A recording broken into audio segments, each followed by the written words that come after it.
Le comité de normalisation du football béninois CONOR peine à résoudre la crise qui secoue la famille du football depuis plus d'1 an. Installé le 9 novembre 2015 par la FIFA, le comité de normalisation du football CONOR est loin d'avoir achevé la mission qui lui avait été assignée, celle d'organiser le congrès électif de la Fédération béninoise de football au plus tard le samedi 30 avril 2016. Vu le blocage par rapport à la tenue du congrès, la FIFA a fixé au 4 mai 2016 les élections à la FBF. La tenue des élections suscite beaucoup de divergences dans le rang des acteurs du football béninois. Selon de nombreux analystes sportifs, le processus électoral est pointé du doigt par les acteurs.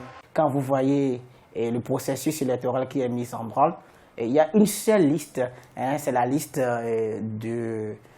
conduite par l'ancien président de la Fédération de football, El Hadj Anjorin Moucharaf, qui est retenu.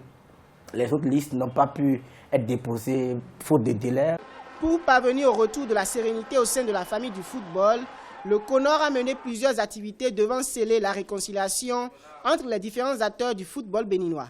Il s'agit des rencontres avec les acteurs des activités footballistiques, à savoir la double confrontation des écureuils face au Soudan du Sud dans le cadre des éliminatoires de la CAN Gabon 2017, l'engagement des équipes de catégorie d'âge dans les compétitions continentales, ainsi que l'organisation depuis le 2 mars 2016 des championnats nationaux de transition Ligue 1, Ligue 2, Ligue 3 et de la division régionale.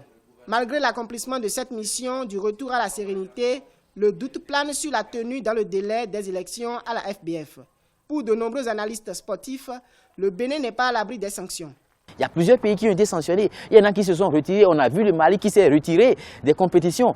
Mais depuis des années, on voit le Mali tout au moins dans le carré d'as pour les phases finales des championnats d'Afrique. On sait à quel niveau ils sont aujourd'hui. Donc s'il faut se retirer, retirons-nous et lavons nos linges sales au lieu de nous mettre sur orbite de façon négative et de ne jamais aller aux phases finales et de partager juste des points. Plusieurs facteurs concourent au blocage de la sortie de crise du football béninois.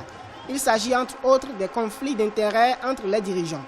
Après le retrait de l'agrément de la FBF en 2015, la décision du juge de première instance du tribunal de Porto-Novo, qui sursoit l'organisation du congrès électif, semble être un blocage pour la tenue des élections à la FBF.